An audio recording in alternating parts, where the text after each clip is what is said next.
Hello students, welcome back to your own learning platform Vedika commerce classes. आज इस class के अंदर हम बहुत इंपॉर्टेंट टॉपिक कवर करने जा रहे हैं, that is profit and loss appropriation account. अब प्रॉफिट एंड लॉस अकाउंट जो हमने 11th क्लास में किया था उसी का बड़ा भाई है, बस ठीक है, बस उसी को थोड़ा सा आगे लेके जाना है। अभी तक हमने प्रॉफिट एंड लॉस अकाउंट बनाया था फर्म के लिए, अब उसी को थोड़ा सा आगे और लेके जाना है और इसको हम बेसिकली पार्टनरशिप फर्म के लिए बनाते हैं। और आपके वाइवा पॉइंट ऑफ व्यू से बहुत इंपॉर्टेंट टॉपिक है, आपकी पूरी पार्टनरशिप का ये बेसिस है। अगर profit and loss appropriation account में ही आपको क्लैरिटी नहीं होगी तो आगे चल के क्वेश्चंस करने में प्रॉब्लम फेस करोगे। दूसरा, एग्जाम के पॉइंट ऑफ व्यू से आपके कई एमसीक्यूज इस क्लास के अंदर प्रिपेयर होंगे। So without skipping this video, keep watching until the end to get the maximum marks in your exam. So, without wasting time, let's start. That is profit and loss appropriation account. जैसे हमने बोला है, profit and loss account का बड़ा भाई है। Profit and loss account हमने 11th class के अंदर किया था। उसमें हमने क्या किया था, ऑर्गेनाइजेशन के सारे एक्सपेंसेस को हमने डेबिट किया था, इनकम को हमने क्रेडिट किया था और वहां से हमारे पास एक नेट प्रॉफिट की वैल्यू निकल के आई थी। अब आया तो लॉस भी था, लेकिन हम लॉस को अभी नहीं कर रहे हैं, ठीक है, हम अच्छी अच्छी चीजें पढ़ेंगे अभी। तो अभी हम प्रॉफिट लेके चलेंगे, ठीक है। तो प्रॉफिट मिला था। अब अगर वो फर्म सोल प्रोप्राइटर थी तो अकेला ओनर था, सारा का सारा प्रॉफिट उस ओनर का था। लेकिन जहां पे बहुत सारे पार्टनर्स मिलके बिजनेस करते हैं, जहां पे 2 से ज्यादा पार्टनर्स होते हैं, फिर तो उनमें उनके शेयर्स में उस प्रॉफिट को डिस्ट्रीब्यूट करना है। अब किसको कितना प्रॉफिट देना है, ठीक है, उससे पहले उस प्रॉफिट में से क्या क्या चीजें हैं जो पार्टनर को प्रॉफिट के नाम पे नहीं बल्कि किसी और नाम पे देनी है। जैसे कि इंटरेस्ट ऑन कैपिटल के नाम पे देनी है, ठीक है, जैसे कि इंटरेस्ट ऑन ड्रॉइंग के नाम पे पार्टनर से लेनी है, ठीक है, जैसे पार्टनर को सैलरी देनी है, कमीशन देना है, ठीक है। ये कुछ कुछ ऐसी चीजें हैं जो इस अकाउंट के अंदर मेंटेन की जाती है, ठीक है। जो प्रॉफिट हमें नेट प्रॉफिट से मिला था ना, उस प्रॉफिट में से अब पार्टनर्स को ये चीजें आईओसी, आईओडी, सैलरी, कमीशन, ये सब चीजें हमें यहाँ पे उसको देनी है। उसके बाद में अगर आपसे बोला जाए कि रिजर्व भी मेंटेन करना है तो रिजर्व भी मेंटेन किया जाएगा। उसके बाद में जो अमाउंट बचेगा, अब प्रॉफिट था हमारा सपोज 10 लाख, अब 10 लाख में से ऑलमोस्ट इन सब चीजों के रिगार्डिंग जो है वो हमारा 9 लाख खर्च हो गया, तो 1 लाख बचा ना। अब ये 1 लाख जो बचा है, that is your divisible profit. Fine, that is divisible profit. कई बार ये चीज आपसे एमसीक्यू के अंदर पूछी जाती है और हम अपनी क्लास के अंदर कोशिश करते हैं कि बच्चे को जहां पे नॉर्मली डाउट फील होता है या कहां पे बच्चे प्रॉब्लम फेस करते हैं, उन पॉइंट्स को हम अपनी क्लास के अंदर रेज करते हैं जिससे कि उनका डाउट जो है वो क्लियर हो जाए, ठीक है। चलिए, तो हमारे पास सबसे पहले देखो, यहाँ पे इस अकाउंट के अंदर हमारे पास मेनली कुछ कुछ चीजें हैं, 4-5 चीजें हैं जिनको यहाँ पे टैकल किया जाता है, जिनको यहाँ पे एडजस्ट किया जाता है, ठीक है। उनको हमने वहां प्रॉफिट एंड लॉस अकाउंट में एडजस्ट नहीं किया था, यहाँ profit and loss appropriation account के अंदर। एप्रोप्रिएशन का मीनिंग क्या होता है, बेसिकली एप्रोप्रिएशन मतलब पार्टनर्स में उस नेट प्रॉफिट को एप्रोप्रिएटली डिस्ट्रीब्यूट करना। अब एप्रोप्रिएटली मतलब जिसको सैलरी मिलनी है उसको सैलरी दे दो, जिसको कमीशन मिलना है उसको कमीशन दे दो, जिसको आईओसी मिलना है आईओसी दे दो। इस तरह से जिसको जिस नाम पे जितना पैसा मिलना है, जो उनका प्रॉफिट शेयरिंग रेशो था, उस रेशो के अकॉर्डिंग जिसको जो मिलना है उस पैसे को एप्रोप्रिएटली डिस्ट्रीब्यूट कर दो, उसको हम profit and loss appropriation account बोलते हैं, ठीक है। तो जब भी आपके वाइवा के अंदर आपके एग्जामिनर आपसे पूछेंगे कि profit and loss appropriation account क्या होता है, तो सिंपली उनको एक स्टेटमेंट में आंसर करना कि जो भी हमारा नेट प्रॉफिट था उसको पार्टनर्स में एप्रोप्रिएटली डिस्ट्रीब्यूट करना इज आवर एप्रोप्रिएशन अकाउंट, ठीक है, is the process of appropriation account. Clear. तो हमारे पास एप्रोप्रिएशन अकाउंट के अंदर मेनली क्या क्या चीजें होती हैं, जैसे कि फर्स्ट आईओसी, आईओसी क्या होता है, इंटरेस्ट ऑन कैपिटल। और अगर आपको डिटेल में जानना है तो इससे रिलेटेड वीडियो क्लास अपलोड हो गई है, आप उसको विजिट कर सकते हैं, लिंक नीचे डिस्क्रिप्शन बॉक्स के अंदर दिया गया है। डन। नेक्स्ट आपके पास यहाँ पे हमारे पास किसी पार्टनर को सैलरी देनी थी, सैलरी एडजस्ट होगी। अगर किसी पार्टनर को कमीशन देना है, कमीशन एडजस्ट होगा, ठीक है। और अगर आपसे बोल दिया जाए कि रिजर्व भी मेंटेन करना है, जर्नल रिजर्व मेंटेन करना है, तो वो जर्नल रिजर्व भी यहाँ पे मेंटेन किया जाएगा, ठीक है। तो ये कुछ चीजें हैं जो फर्म के लिए एक्सपेंस होती हैं, तो उसको डेबिट साइड में मार्क कर दिया जाएगा। ये चीजें होती हैं जिनको हमें पार्टनर को देना होता है, जो फर्म के लिए एक्सपेंस होता है। अब एक और चीज होती है इंटरेस्ट ऑन ड्रॉइंग, अब वो फर्म के लिए इनकम होती है, ठीक है। तो इसी से अब हम देखो अकाउंट फ्रेम कर देते हैं। अब यही जो चीजें थी इनको हम सिंपल टू साइड में लिख देंगे, ठीक है। To IOC, to salary, to commission, ठीक है।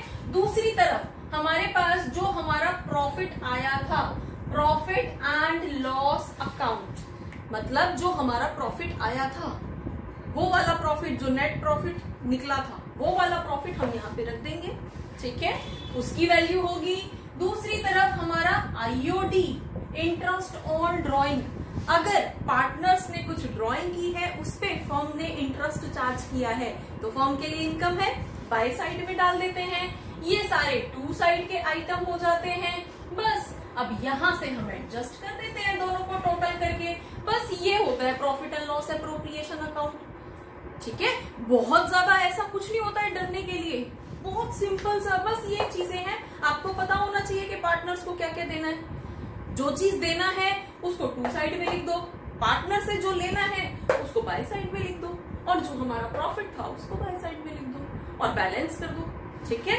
तो अब हमारे पास जब हम इसको टोटल करेंगे तो इन सारी चीजों के टोटल करने के बाद में जब हम यहाँ से बैलेंस करेंगे तो हमारे पास जो वैल्यू आएगी that would be divisible profit, ठीक है। और वो हमारा इस तरफ आ जाएगा डिविजिबल प्रॉफिट। और इस डिविजिबल प्रॉफिट को हम उन पार्टनर्स के प्रॉफिट शेयरिंग रेशो में डिस्ट्रीब्यूट कर देंगे। तो अब यहाँ से हमें क्लियरली पता चल जाएगा कि एक्स जो पार्टनर था उसको सैलरी कितनी मिली, कमीशन कितना मिला, आईओसी कितना मिला, और एट लास्ट डिविजिबल प्रॉफिट का कितना पोर्शन उसके पास आया। तो पता चल गया ना कि एक्स को एप्रोप्रिएटली कितना पैसा मिला।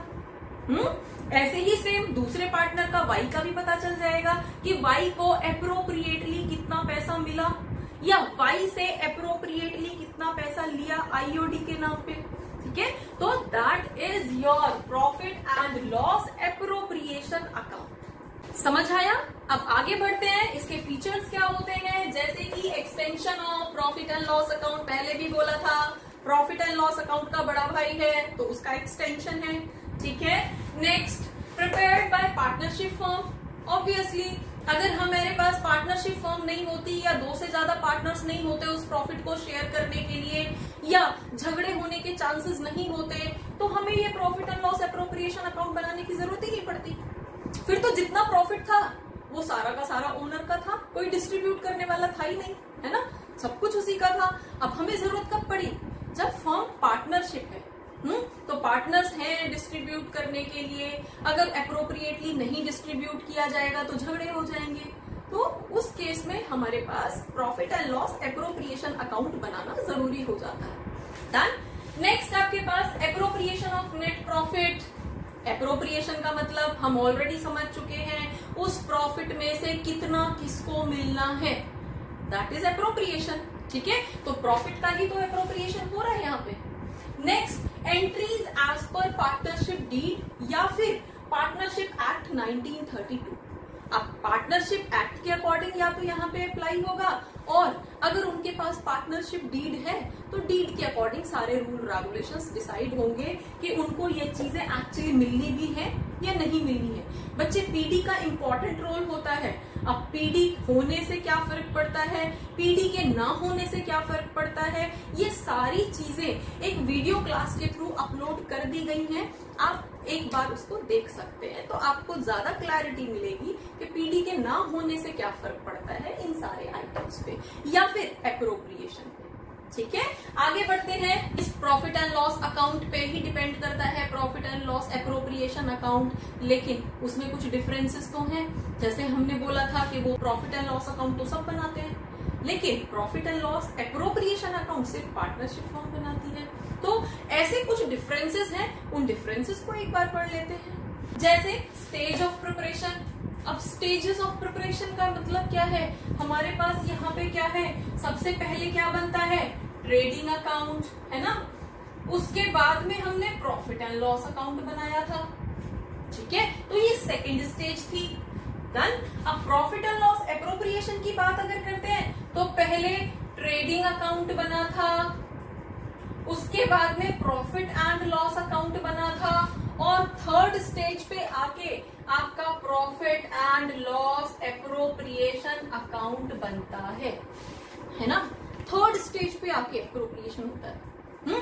सबसे पहले तो आपने ट्रेडिंग अकाउंट के थ्रू ग्रॉस प्रॉफिट निकाला था, उसके बाद में net profit and loss account के थ्रू नेट प्रॉफिट निकाला था, फिर उस नेट प्रॉफिट को एप्रोप्रिएटली पार्टनर्स में बांटा है ना, डिस्ट्रीब्यूट किया है। तो थर्ड स्टेज पे आके आपका profit and loss appropriation account बनता है। डन। नेक्स्ट ऑब्जेक्टिव क्या है, अब भाई ऑब्जेक्टिव क्या होगा, प्रॉफिट एंड लॉस अकाउंट का तो ऑब्जेक्टिव एक ही था, प्रॉफिट निकालना, है ना, to get the net profit. अब नेट प्रॉफिट निकालने के लिए हुआ था ये तो, और ये किस लिए हुआ था, इसका ऑब्जेक्टिव क्या है, डिविजिबल प्रॉफिट निकालना, एप्रोप्रिएशन निकालना, पार्टनर्स को एप्रोप्रिएटली डीड के अकॉर्डिंग कितना पैसा मिलना है, ये जब हमें कैलकुलेट करना होता है तो हम profit and loss appropriation account बनाते हैं। ठीक है, सो इसमें हमारे पास क्या आ जाएगा, to know the appropriation from the partners. Done. Next nature. अब नेचर क्या होगा, प्रॉफिट एंड लॉस अकाउंट के अंदर जो आइटम्स थे वो क्या थे, या तो ऑर्गेनाइजेशन का एक्सपेंस थे या ऑर्गेनाइजेशन की इनकम थे, है ना। तो वहां पे तो हमारे पास उन सारे आइटम्स का जो नेचर था that was income and expenditure. ठीक है, हमारे एक्सपेंसेस कितने थे पूरे ऑर्गेनाइजेशन के, हमारे इनकम कितने थे, that was the nature. Fine. और वो सारे के सारे जो हैं वो नेट प्रॉफिट से डेबिट हुए थे, है ना। अब दूसरी तरफ यहाँ पे नेट प्रॉफिट एप्रोप्रिएशन करने के लिए हमें उन सारी सैलरीज, कमीशन, आईओसी, इन सारी चीजों को हमें प्रॉफिट एंड लॉस एप्रोप्रिएशन के अंदर दिखाना है, एप्रोप्रिएटली शो करना है। तो यहाँ पे जो मेनली नेचर है that is appropriation among the partners. ठीक है, पार्टनर्स के बीच में आपस में ही सेटल होना चीजों का, दैट इज कॉल्ड एप्रोप्रिएशन या फिर nature of profit and loss appropriation account. Clear.